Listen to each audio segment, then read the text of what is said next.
Hi, Kevin. Hi, Zoe. I was told to call you Miss Zoe and not Ms. Zoe and not Mrs. Zoe, but Miss Zoe. Given the current climate, I don't think I get to tell you what to call me anymore. Call you whatever you want me to call you. I'm not worried about the current climate. I mean, I think about it, but I'm not worried about it. Kevin, before we get started, I'm going to need you to just give me a checklist of who you are, probably what you look like. Oh, yeah, that's important these days. My name is Kevin Lance Murray. I'm a black. I'm a man. I'm a yogi. I'm an entrepreneur. I'm a reformed hustler / current hustler. I'm a lover of all things quality. Kevin, how old are you? 37. You believe that? Yeah, I actually can believe that. No, because I look younger, they said. Who said that? The white women that you're having sex with who are 23, who are also hula hoopers? I don't hula hoop, first off. And no, not them. Mostly like older women. The older white women. Like the one you had sex with last night instead of hanging out with me? That was 2 nights ago. Last night I slept here in your mother's home in beautiful Tenleytown in Washington, D.C. Remember? How old was she? Not that much older than me. She was 43. And were you doing that to inspire race relations? Listen, everything I do is to inspire race relations. Mostly with your dick, though, right? Yes. And my dick was aware that she had an IUD. So my dick felt comfortable exploding inside her. That's really going to help. I think so. I'm doing the Lord's work, and so is she. Shout out to her. We're in Washington, D.C., by the way, which is a place that you are from, but you don't necessarily frequent as you live in New York City. That's correct. As I live in New York City mostly, but I'm here kind of on quarantine / business for indefinite periods of time. And what is your business? I sell weed. Legally? Yeah. It used to be illegal and it used to be tough. And I used to say that with pride and arrogance and swagger. And now it's just like a job. In fact, I refer to myself as a procurement consultant for a few cannabis companies in Washington, D.C. It really took the mystique out of it. And Kevin, would you say that you have a firm grasp and or understanding of what's going on right now in terms of the black community? Yeah, I would say I have a firmer grasp than many because I've been around from before it was cool to complain about police brutality. Like before it was a trending thing on social media when you would complain because you were getting your teeth kicked in. Personally, like I've been beat up by the cops multiple times. But were you being a dick? Yes. Yeah. Did you deserve it? It's a complicated question. Did I deserve it? I deserved it because I was playing a game with high stakes and I knew what the stakes were. Engage in criminal behavior. And you were proud of being a criminal. Proud of it. And I was like yelling at cops and like fucking with them. But I don't deserve it in the sense that their job is to diffuse situations and take, bring serenity to chaos. Like that's their job. But that's a difficult job. And I know it's not popular to defend police right now, but being someone who's been kicked in the face by police and punched in the face and told to freeze with a gun pointed at him and then punched, which is funny, I think. I can say that to some degree, your behavior dictates things that happen around you to some degree. Now, what's been going on lately, it looks like something different to me. Like the footage I've seen with George Floyd and homie kneeling on him for 8 minutes and 46 seconds and taking the air out of his lungs, that to me is not police brutality. That's like murder. You feel me? Like police brutality to me is when police are rough while doing police work. Beating people up, slapping them around, throwing them on the ground, hitting people's heads on the fucking car door. Actually, they always prevent that. They'll fuck you up, but when you go into the car, they'll make sure you don't hit your head. Yeah, they give you a light touch on the head. I view that as police brutality. I think what's happening now is murder. It's like violence. It's not brutality. And I don't think that's a matter of semantics. I think those are two very different things. And you grew up where? I was born in Einstein Hospital in the Bronx in 1982. I lived in Mount Vernon, New York. I lived there until I was 5. And then my parents decided that wasn't Caucasian enough. So we moved even further north to Somers, New York, which in their defense, they wanted to find better schools for myself and my sister. So they moved us to Somers, New York. And it's funny because sometimes I have like guilt when I think about all the sacrifices my parents have made, because they came from Jamaica in the 70s to help me and my sister have a better life. Or so they say. They also had a better life too. But I often feel guilty about my life choices when I think about their sacrifices. I just wish that I experienced some of that guilt when I was like a sophomore in college and I switched my major from English to cocaine. You don't get credit for coke. Your family is Jamaican? My family is Jamaican, which is interesting because we used to watch Sound of Music every Christmas, which makes no sense. Imagine 20 to 25 Jamaicans in a room singing, "The hills are alive with the sound of music." There's just a lot of talk right now on all sides. I feel like it's my job to listen, period. I have a lot of opinions about stuff, but it really doesn't matter because when it comes down to it, when I walk down the street, I have no fear. Correct. And when I open my mouth, no fear. And I enjoy going after people of power and get off on it. That's a privilege that I recently learned. I used to think it was because I was charismatic. That's a part of it. For example, with me, I feel pretty confident talking to cops because I'm experienced at it. I know what their triggers are. Like I know what they're looking for to get angry about. But I do things to create a mystique that doesn't get me beat up. Nowadays, you see my car. I got the fucking ski racks on the top of the car. I haven't skied. I only skied once when I was a sophomore, 17 years old. You also drive a Volvo SUV. I drive a Volvo very specifically for that purpose, and I have a Ohm decal on the back of the car, and my thinking is that they're not gonna fuck up a nigga in a white Volvo. Maybe they thought you stole it or something, or you bought it with crack money. I did figure that out. I was worried that they would think I stole it. Things like that I do now, and I remember in high school, I think I told you this, like whenever cops would roll by, I would put both hands on the wheel and play classical music, which was like a joke to my friends, but for me, I was pretty serious about it. The majority of our interactions with police are while in a car. So I'm trying to A, limit those interactions, and B, create an environment that won't scare the police officer. Because there's nothing scarier than a scared police officer. What do you think is important to talk about? I mean, it's really tough. There's a lot of talking heads going back and forth. There's a lot of news. There's just a lot of content. I don't think we just talk about things that annoy you about this current climate. And how can I do better? And again, I'm not asking you to give me instructions. I will use Google. I will. I mean, everyone is scared. That's why people are making mistakes and going overboard. And I find that with the conservatives, you know what you're going to get. You know the sort of response, hey man, Black Lives Matter? No, all lives matter. You know those things that are going to happen. But what's annoying for me is the liberal response. It's just crazy. I've been getting messages on text, Facebook, dating apps from white women that are declaring that they support me. Just support your dick, or they support you as a concept, or what are they supporting? All of the above. I mean, on dating apps, it's about the dick. Can we read that message from that chick? Yeah. Kevin is an active user of the apps. Yeah, but I don't go out on dates. I just do it to feed my ego. That's right, which is even worse, actually. we were doing interpretive readings of his messages from women, and I got to tell you, girls, you can do better, man. I can do better too, but y'all can do better.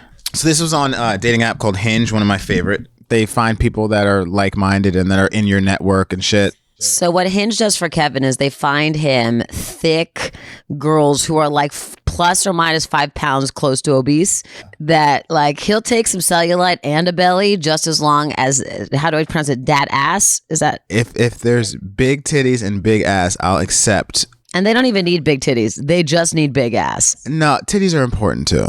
They're not that important to you. They're second in importance. What about face? It's fifth. What's fourth? Knee girth. Knee girth? Okay, this message was June 2nd at 3:42 p.m. Hey, Kevin, how are you doing? That feels like such a dumb question to ask a black man, given the state of the world, and particularly DC. I can't imagine that you are in a great space mentally. But really, how are you doing? So here are the problems with this. First off, she said, how are you doing? Which is a fine thing to say to a human being.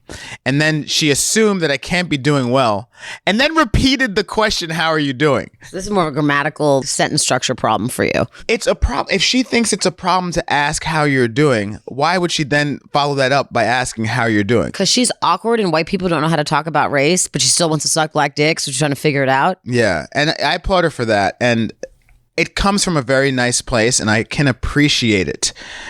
However, it is stupid. But at the same time, the difficulty I'm having now is that these are issues that men, black people, but particularly black men, have faced for a long time, for ever, really, in this country. And in my opinion, it's actually getting better and not worse. Like, when I think about the racism I faced as a young guy, a young kid in the suburbs, there was all sorts of little racist things that happened. Nothing crazy, like no one sprayed me with a fire hose, but just comments and disrespect and exclusion. And as I got older, it started happening less and less. And the biggest way that I noticed it was in dating.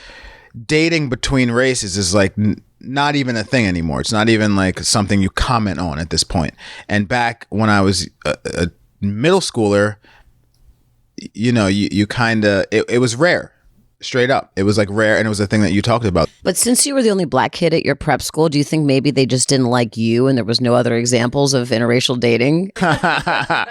Maybe your survey size was a little small. My sample size is whack, and also like I have a large head. My head was this same size when I was in 7th grade and 6th grade, but my body was small. So it looked crazy. So maybe it was just my head. Like they say, it's all in your head. It may have been all in my head, but I also meant like what I saw surrounding me, like in mainstream media and stuff. But I felt like the odd thing that I feel about this Black Lives Matter movement currently is that I feel like racism and race relations are actually better. And I don't know what illustrates that better than this movement. Maybe you're making more money now. Maybe this is a class thing, not a black thing. Maybe people would just respect you more and are nicer to you because you're making more money. Maybe. But if you look at like the fact that the majority of the people that are out at this march are white people. Maybe they're just bored white people. Maybe they can't go to Starbucks. They can't. I mean, Corona is the great equalizer. Corona has created boredom between everyone. I was talking to a police officer yesterday, and he was like, a black police officer in DC, and he's like, I'm from Southeast DC, and I get it. I get the struggle. I understand what people are fighting for, but what now? He was in charge of the Black Lives Matter Plaza, that area outside the White House that has become like essentially like a Black Joy festival ground. And he was like, people are out here, get your little drink on, you get your little smoke on, you can dance, you can party, people selling merch. I get it. But what now? What's the next move? Where do we go from here to get the progress that we so desperately say that we need? And then he said, part of him thinks that it's just because people are bored. And these are the examples that he listed. There's no Chuck E. Cheese. There's no Dave and Buster's. There's no club to go to. There's nowhere else to dance and party, so people are out here. And I agreed with him. And police in D.C. are kind of different than in a lot of other places, or at least in other suburban or rural places. D.C. police, a lot of them are from the community that they are policing. And they're black. There are a lot of black officers. We were driving around yesterday and we saw predominantly black officers. And I could only imagine how difficult that must be to be someone that grew up in a predominantly black neighborhood, in a predominantly black city, working for a black police force and having people say like, fuck you every day. White people, having white people curse you out and say, fuck you, defund the police, you're a pig. Yo, I get where it comes from, and it's very uncool to defend the police. But think about this. If you're a police officer, when you see people, chances are it's on the worst day of their lives. Or someone is lying to you. Someone is hiding something from you. Someone has some shit that they don't want you to find. Someone has a weapon. They go into the situations that we all run from. Every day in and day out. That's gotta play on your fucking psyche. If every day when you go into work, fucked up shit happens every day, multiple times, what's that gonna do? 2 years in, 1 year in, 5 years in, 10 years in, 6 months in. I don't know. You might want to slap somebody, but you're not supposed to, right? And then, you know, the training is what? Minimal. When people say defund the police, I say, nah, double up, fund them more, but require that they get masters in fucking psychology. Make that profession a profession that people are proud of and not something that people do just because they can't get another job. You know what I'm saying? Like teachers have to get certifications. Teachers and cops, those are two extremely important jobs that are undervalued. The unions, they need to be disbanded. So you think we should defund the union, like disband the unions, not defund the police? The existence of unions make it so that police feel more comfortable fucking niggas up because they know that the union will cover them legally. They'll make sure they have the top lawyer. The union will also make sure that they can negotiate when they make their statement. They can negotiate what video surveillance gets released. Police unions, since the inception of them, have actually, violence has increased. When the cop says, what do we do now? So we've talked about one thing we could do, which is like double up on training and somehow getting rid of the racist ones, or I don't know. What would you like to see? What is progress to you right now? Well, at the beginning of this thing, I hated on the looting a little bit. I was against it initially, mostly because you weren't there to do it. Well, that and yo, if I was 22, bro, I'd be out there. I'd have a squad. We'd be organized. We'd be going straight to Louis Vuitton. But I was upset because they broken into one of my businesses, a cannabis store. I kind of took it personally because it was like, yo, here I am, a black dude in business, and the looters or the riots, which are about Black Lives Matter, and what about black business, goddammit, you know? And I kind of took it personally and missed the larger point. I would say that the looting and the rioting, that shit got in effect, bro. I know Trump begrudgingly signed an executive order of some type about police reform in New York. The governor is doing stuff about, a lot of states are trying to enact some police reform. And I really feel that it's in response to the riots and the looting more so than the marching. The marching is good. Keep the marching going. You need some chaos. Because in 68, when those riots happened, how long did it take until the Civil Rights Act? I think it was like months or maybe weeks. Yeah, white people don't like it when you fuck up the place to get their medication. Facts. CVS, bruh, they fucked that joint up, boy. Like all the glass was shattered. I mean, like, what are you trying to steal from CVS? Dental floss and them Oral-B goddamn vibrating toothbrushes. You know, they lock them up, and that's been making niggas mad for years because they only do that in the black community. They only lock them up in the black community. All right. Well, in the white communities, they lock up the Sudafed for meth. For meth, yeah. Yeah, I will never forget when I was in Reno and I went to go get some like medicine, and I was like, "Excuse me, all of the medicine is under lock and key. Like, I just need some like nasal decongestant." They're like, "Yeah, sorry, man, but like people use it to make bathtub meth." I'm like, Reno is ground zero for meth. I want to go back to dating real quick because you participate in a lot of activities that people may say racistly so, white activities. What you're referring to is like yoga and Vision Festival. We have to remember that those activities are actually brown activities that have been co-opted by the whites, just like Black Lives Matter has been co-opted by the whites. We're good at co-opting. That's what we're best at. Black Lives Matter is an example of something that I'm happy if the white folks are fighting for equality for black people, because we've been fighting for a minute. So like, yo, why don't y'all do some heavy lifting for a second? That's cool. That's off brand for white people, doing the heavy lifting. Why do you think slavery existed? We didn't want to lift up those cotton barrels. That wasn't our vibe. As far as like the yoga and stuff, that's brown people shit. Okay. My only point is like you walk a line, and one of the ways you've been able to be successful both as a felon and as a businessman, and somehow the two are very similar, is somehow there's the laws changed and you went to a upstanding citizen overnight. You have sex with a lot of white women? Yeah, but it's funny. I think I was talking to you about this earlier. The woman that I slept with the other day was the first white woman that I've been with in a few month period. And I didn't realize that this was happening. I don't know if it's related to what's happening in the streets, but I was almost exclusively with women of color for the past few months, with the exception of the very beginning of quarantine when I had a relationship with a white woman. After that, like I was like exclusively with women of color. And I didn't even know that it was happening. It was as if my inner self was crying out and saying, hey, you need some melanin in your life. Way to protest. You're really standing up for your community. But yeah, I do engage in activities that some would call white. But to me, you know, whiteness has been long associated with like success, education, proper diction, and eloquence. And I feel like that's fucked. And I feel like there shouldn't be a monopoly on things good. And you know, when people say like, oh, you do yoga, like that shit gay. I'm like, oh, word? So gay men have a monopoly on flexibility? That's facts? And on inner peace? Okay, cool, bro. Then I'm gay. But also I'm like kind of gay though. You told me you'd only had sex with like 2 black women until like very recently. I never said that. You did. My early dating life was exclusively black women.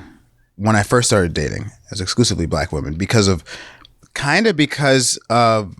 it was more rare to have interracial dating at that time. Not that it was impossible or out of the question. It wasn't 1952 or anything like that. But it was assumed that you would date people that look like you at first. Got it. And also my parents would always be like, oh, why don't you bring home a nice Jamaican girl? And I'm like, where are they? You sent me to the whitest schools in the world.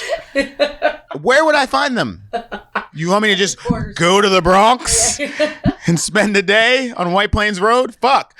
But yeah, at that time, I was in a weird space because like I was the other in every circumstance. Like when I was amongst the white folks, I was the other. I was a black kid at the white school. When I was amongst the black kids, I was the white sounding black kid. You know what I mean? So I had this other personality that really, didn't fuck me up that much, but I did act out a bit and do some wild shit to get attention.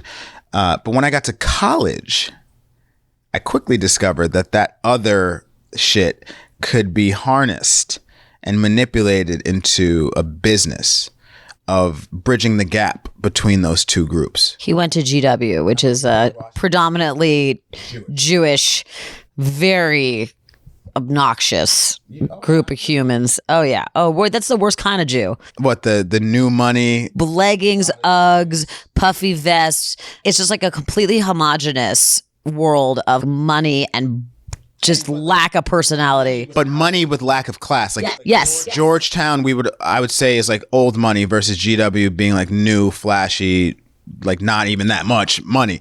As soon as I got to college, I realized that I had incredible value because these kids were obsessed with street culture. They were obsessed with hip hop culture and like the crime culture that's on the periphery of that. And they wanted to take part. They wanted to hustle. They wanted to sell drugs, but they wanted the protection of being amongst each other. And they didn't want to go into the Southeast or the areas of DC that are more poverty stricken where the good drugs are to cop. So they were like, oh, maybe, we can find someone who could help us with that. Oh, I know this black guy, Kevin.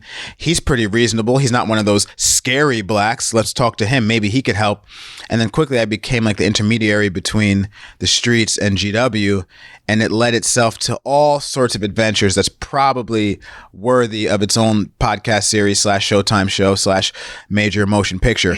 But since you got to go do your business, can we just end with what do you have to say to people right now? Take a deep breath. It'll be over soon, but also it won't. So take mad short breaths and fuck shit up and keep this fire alive. Keep the joy, but keep the fucking fire, because change is going to take a long time. People say life is short, right? But it's long. It's only short at the end. Stay consistent. Stay fighting. Fight with love, also with weaponry. What is the ultimate expression of black protest right now? Black joy. Smile, dance, hug your neighbor, love each other, and don't let this shit define us. Wait, can I do that? The Jamaican sound again? Blah, blah. Blip, blip. One time for Zoe Nightingale. See, I deal with pure podcasting and I take nothing. Thank you. Thank you. I love you.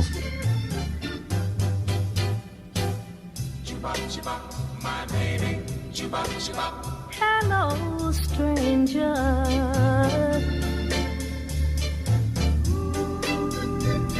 It seems so good to see you back again. How long has it been? Seems like a mighty long time. Thank you to my one and only BFF, Kevin Lance Murray, whose continued love, support, and laughter has made my life such a better place. You can follow him on his Instagram, Kevin Lance Murray. He is a stand-up comedian who does shows all over Brooklyn and New York City. At the moment, they're on pause, obviously, due to COVID-19, but I'm sure that he will be finding ways to do open-air gatherings and comedy very soon. I'm still trying to figure out what I want to do and what I want to say at this moment, but I am so grateful to my friends and the world at large for continuing to show me what is a better way to think about race and a better way to compose myself and purport myself in these times. As someone with a very small soapbox, I do feel a huge sense of responsibility to make content that is helpful and informational and helps provide joy and provide healing. And I'm going to keep trying to do that over the rest of my lifetime. I just want to remind you to stay vigilant, stay active, stay educated, stay protesting, stay sharing information that helps others, donate money, and support many different causes that need your help and your mind at this time. Most importantly, I want to remind you to register to vote. You can go to voteproud.org if you want to check and see if you are registered or get your friends registered. Small elections, local elections, the Senate elections, and of course, the big one, the presidential election, are coming up. Do not fall for the trap we fell into with Hillary last year just because, and I'm going to use this term and it's going to sound weird, the liberal media tells you that Trump is losing in the polls and that other people are stepping up to make sure Trump gets out of office. It is your duty to make sure that everyone you know is getting to the polls on that next faithful November day to make sure that the tiny-handed, tiny-brained, hate-filled serial cheater for his entire life gets out of office. He is not the problem, but he is just a dangerous, disgusting weapon. And it's time for us to change our reflection. Get to the polls, guys. Do not think that we are out of this. He is the Teflon Don. He can come back, and I just don't know what I'll do if he wins again. I don't know what any of us will do. Anyway, wherever you are in the world, I hope you are having a beautiful summer day. I am spending my last couple days in New York City before I head to Los Angeles once more. I got a job. Can you believe it? So I'm going to be spending a lot of time on the West Coast. So these last days are bittersweet. I love New York so very much. I love the energy and the spirit of this place, and it fills me with so much fire. New York is fire. New York is survival, and New York is the true representation of what can happen when billions of little brains and hearts and souls just collide up against one another, creating magic at every moment of the day and fucked up shit. You know, whatever. New York is what it is, but God, do I love the mix. And I love the fire, and I love the heat, and I love these long summer nights where the heat is trapped in the asphalt, comes back up at you, and keeps all of the crazy just locked right in place. So I love you, New York. Signing off from Brooklyn, New York City. Good night. Please don't tease me like you did before, because I still love you so, although it seems like a mighty long time.